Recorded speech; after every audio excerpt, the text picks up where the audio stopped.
Well, good afternoon, and welcome to a special edition of Spotlight on East Orange Business. Today, we have a very, very special guest. In fact, let me just tell you a little bit about our show today. As you know, yesterday, President Biden signed into law that Juneteenth would be recognized as a national holiday. And I thought that it was just so perfect that our special guest today is part of a business that has extended, or I should say has started all the way back prior to the Civil War, and was one of the first types of businesses that African Americans started after the Emancipation Proclamation and Emancipation Day, which is the celebration of Juneteenth. And so we are today talking about we're talking about Juneteenth. And celebrating with us today is none other than East Orange's own John Bragg, or John B. Houston, who is the owner of Cushnie-Houston Funeral Home here in East Orange, New Jersey. And so, John, just welcome to the show. Welcome. Thank you, Anna. Listen, I just want to tell you, our listeners today, just a little bit about John. He too has a very rich history. So let me just read a little bit about his bio. Now, this is just a quick summary because this young man has so much more depth to him than the little bit that I'm going to just be sharing today. So John was born and raised by his mother and his grandmother in a sleepy little town in North Alabama named Decatur. Now, the hometown atmosphere was simple and reminiscent of the movie To Kill a Mockingbird. I remember reading that book. I think I actually saw that movie. You probably saw the movie, yeah. Yeah, right? Now, John attended the University of Alabama in Tuscaloosa and received his BS in fashion marketing. No wonder he's so suave.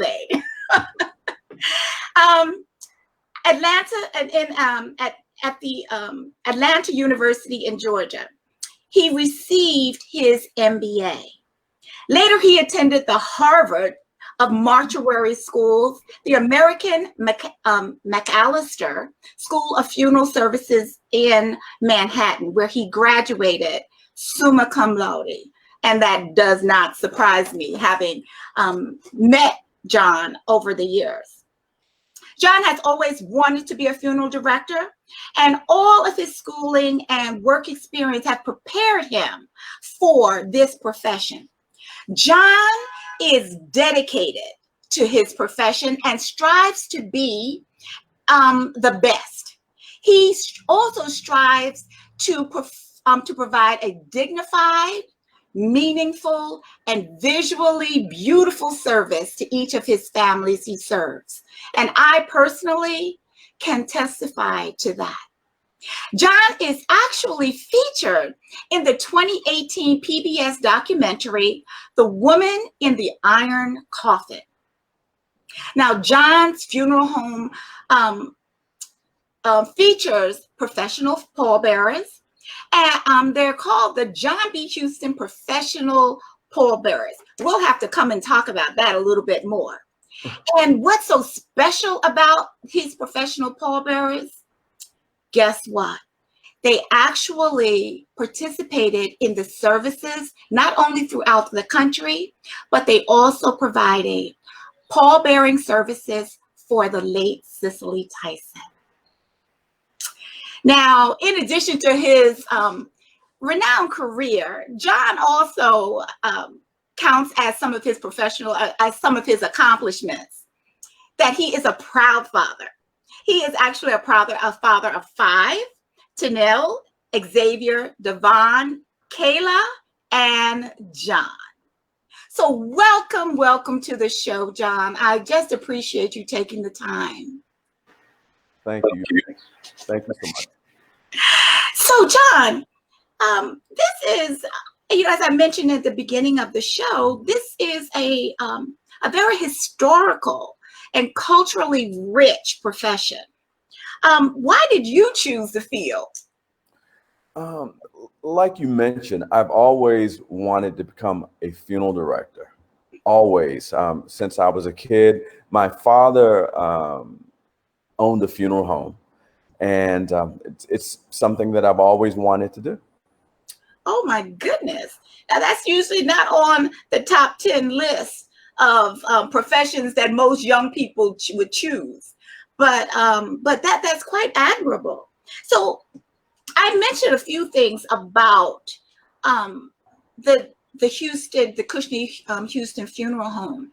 Right. But could you just kind of share what differentiates you about this funeral home?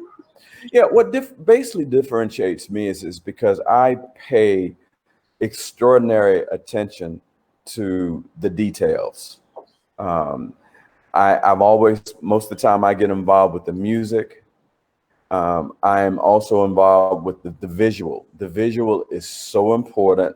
I have an in-house florist that ensures that each service is afforded a lovely visual, and it really doesn't matter, whether the funeral costs $10,000 or whether the funeral costs $50,000. We try to ensure that everything is visually great, and also that everything is handled meticulously. I pay attention to the soles of the shoes of the people who work on the service. Where your shoes shine. Is your shirt clean? Do you have on a tie? Do you have on your white gloves? So are the cars clean? Everything has to be top notch, because this is a service that you only have one time to do. We can't redo it. It's a crisis rite, just like a wedding. You can't redo the wedding, and you can't redo the funeral. So what differentiates me, that I'm overly concerned about the details. Mm-hmm. Well, and like I said, I can definitely attest to that, as my family has used the Cushnie-Houston funeral home in the past. Of course, it wasn't like under the best circumstances for the family, but having the experience of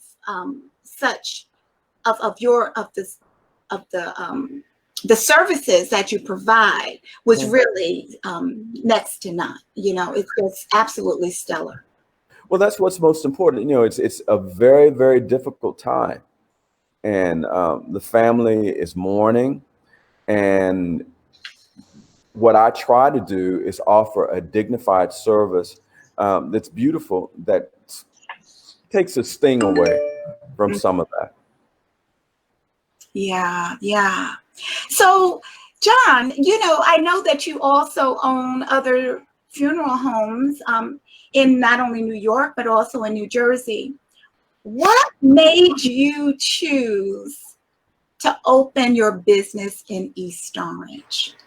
Well, as you may know, the Cushnie-Houston Funeral Home was formed in 1958, was actually started from scratch by Mr. George E. Cushnie. And so I had the opportunity and was afforded the opportunity to meet Mrs. Cushnie in mortuary school. I met her in American and McAllister. And I'll just share with you how we met. One day I was humming a Negro spiritual, and she joined in. And that's how our friendship began. And we've been friends ever since. And that's been since 1995. And when Mr. Cushnie died, Mrs. Cushnie had me in mind. And so she had already tapped me on the shoulder to succeed her husband. I didn't even know that at that point, but she'd already made that decision. Well, Dolores, for people who don't know her, is a very astute businesswoman. And she also an exquisite musician. So I'm not surprised that she chimed right in with your tune. Yeah. So, as I started our show today, I talked about Juneteenth. Right. What does Juneteenth mean to you and to your business? Well, I'm extremely proud that President Biden made it official. The funeral industry is very close to African American culture and also to our history.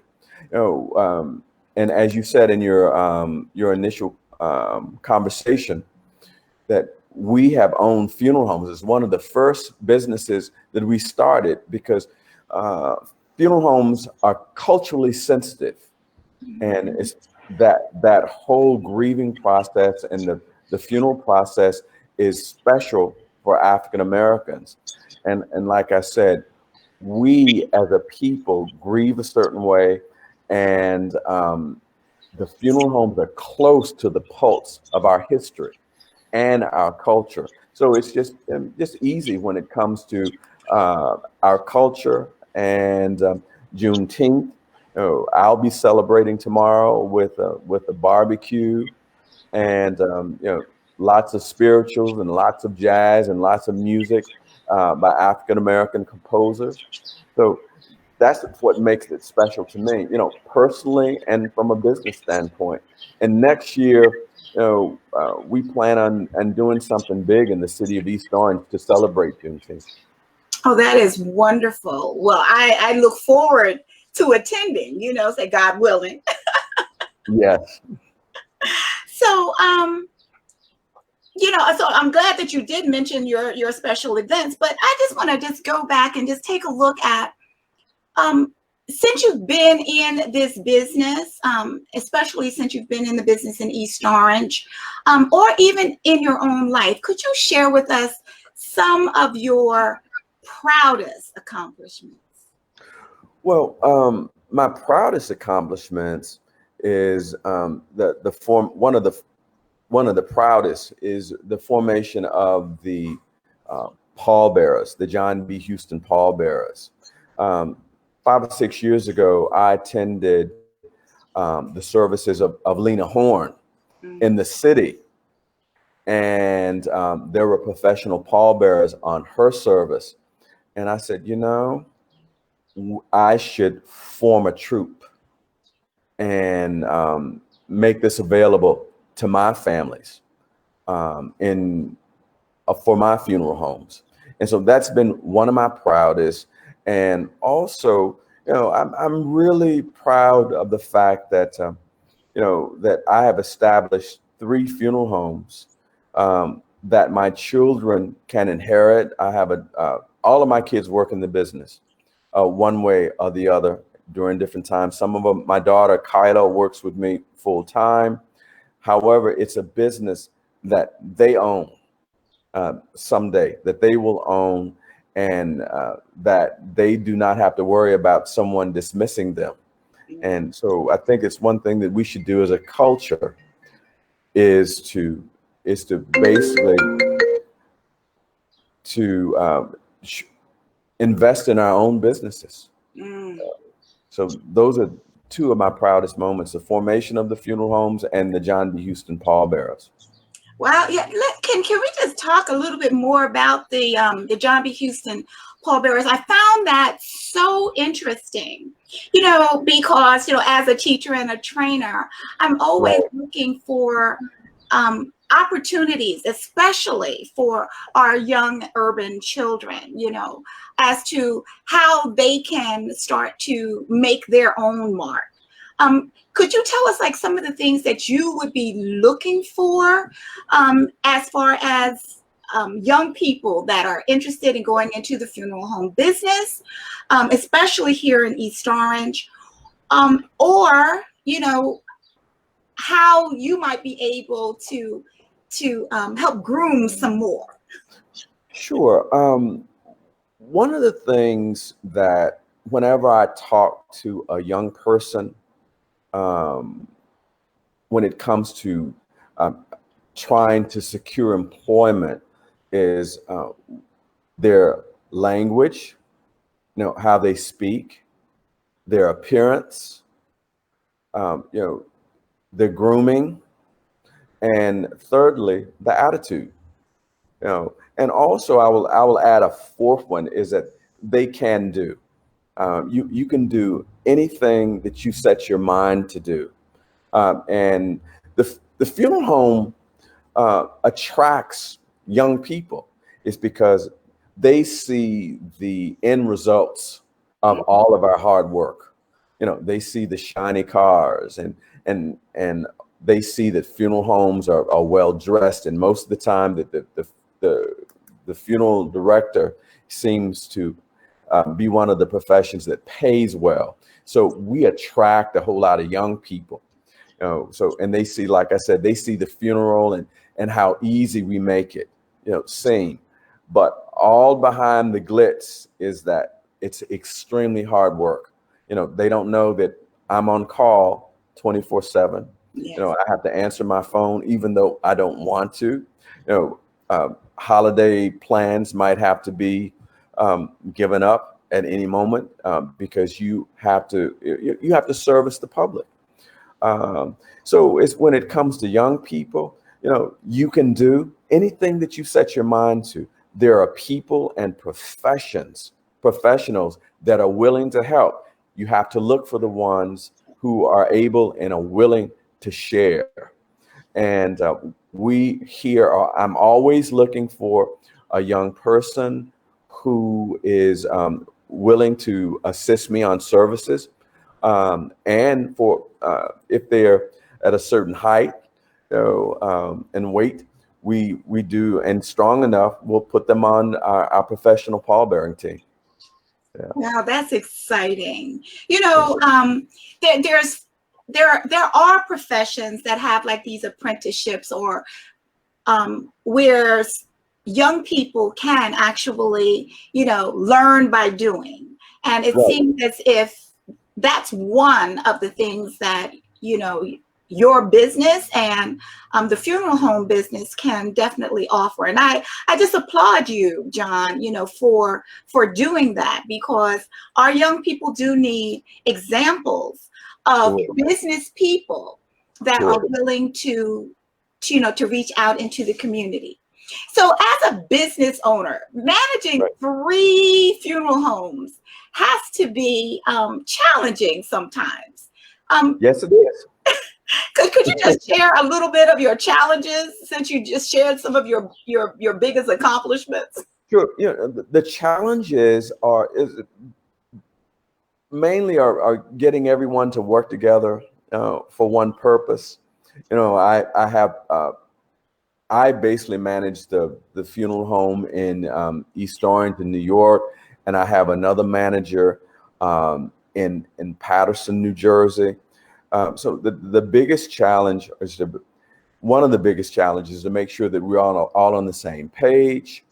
And another challenge has been, to secure, and I'm working to secure financing for, all of my dreams. And I think that I've found someone who has been working with me, and ironically, in the past 2 weeks, one of my dreams is to really expand the East Orange location. Mm-hmm. And so in order to do that, it takes funding. And I think that I found someone, and that's the biggest challenge, to find funding. And the other is always employees, like I said. But I have a very good team. I could not make it because there's so many people behind me, so many people behind me that basically are holding up the fort. Yeah. See, that's wonderful. So John, is there anything else that you would really like to share about your expansion, about, just being a African-American business in a town like East Orange, where you're looking, what your expansions look like, anything that you would really just love to share with us? Well, I'll go back to the PBS special that I was in, and I was in fact I had an arrangement yesterday, and when I went in, there was a picture on the wall of the lady's family that was at the turn of the century. They migrated from Barbados. Her husband was a pilot for the U.S. Navy. She has 3 sons that all are successful.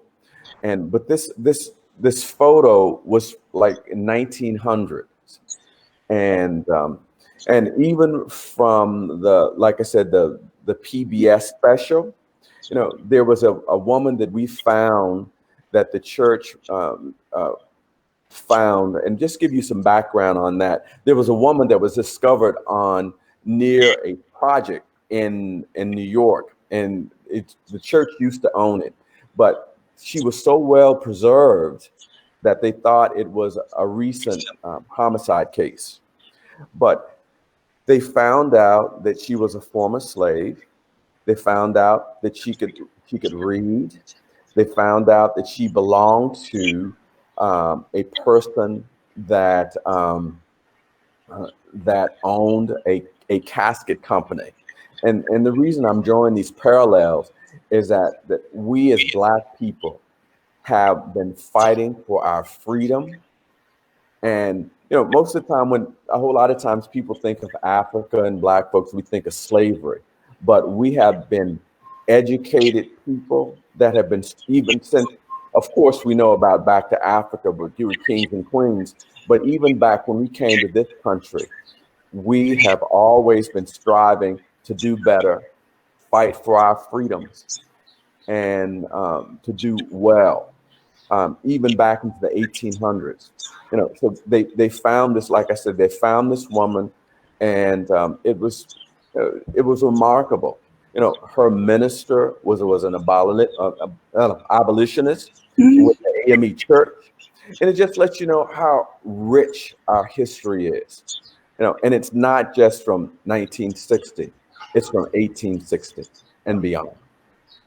Wow, that is so amazing. Yeah, I did take a quick look at that documentary, and at the information about that documentary, and I thought that it was astounding. It was right. One thing that I try to do is sometimes, we haven't received all the dignity that we deserved. But if you come through my doors, you will definitely receive a dignified funeral. Yeah. And you're absolutely right, John. You're absolutely right. So, before we, wrap up this afternoon, I'd like for just, to tell our listeners today where your funeral homes are, how they can reach you, how they can get in touch with you. Even from the educational perspective, maybe students that might be interested. Yeah. So share. Sure. We our headquarters is in East Orange, 102 Sandford Street in East Orange, right off of Central Avenue. And you could always reach us at 973-678-1790.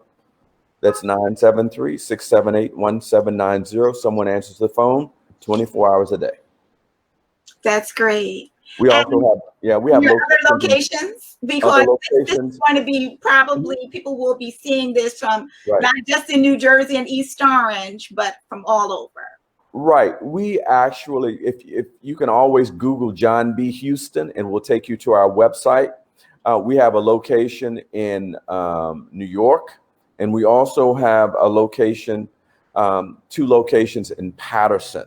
So however, we are able to serve you anywhere in the continental United States. If you want that special service, you don't necessarily have to live in New York and New Jersey. We can take care of you. And that's where I'm going in the future.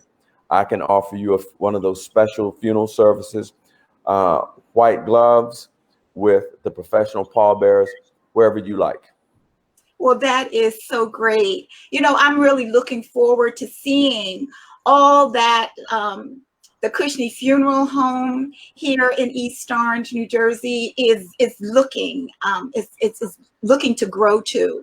Can't wait to see your vision, John. Yeah. You know, really become a reality and set the standard, set a standard for Right. other businesses here in East Orange and abroad. Yeah. Yeah. We Cushnie-Houston Funeral Homes, we serve with excellence. Well, John, I just appreciate your spending the time to get today with us on our special Juneteenth edition of Spotlight on East Orange Business. We definitely had a conversation of urban excellence today. I can't wait, you know, to talk with you again sometime in the future when something else is going on that you would love to be able to share about your profession or about the things that you are doing in the community. Thank you so much, Anna. It's been my pleasure. All right, then. And so this brings us to the conclusion of our show today, this special edition of celebrating Juneteenth with an interview with John B. Houston of the Cushnie-Houston Funeral Home, 102 Sandford Avenue in East Orange, New Jersey.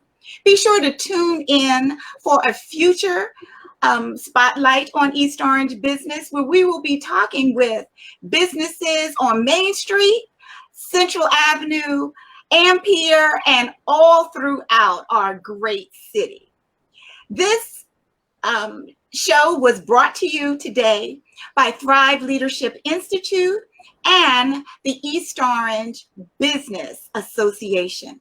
So until the next time, have a great afternoon. Enjoy your Juneteenth, because Black people from the beginning of time are now celebrating this new Jubilee. Until then, take care. This is Anna Banks, your host, saying goodbye, or I should say until the next time.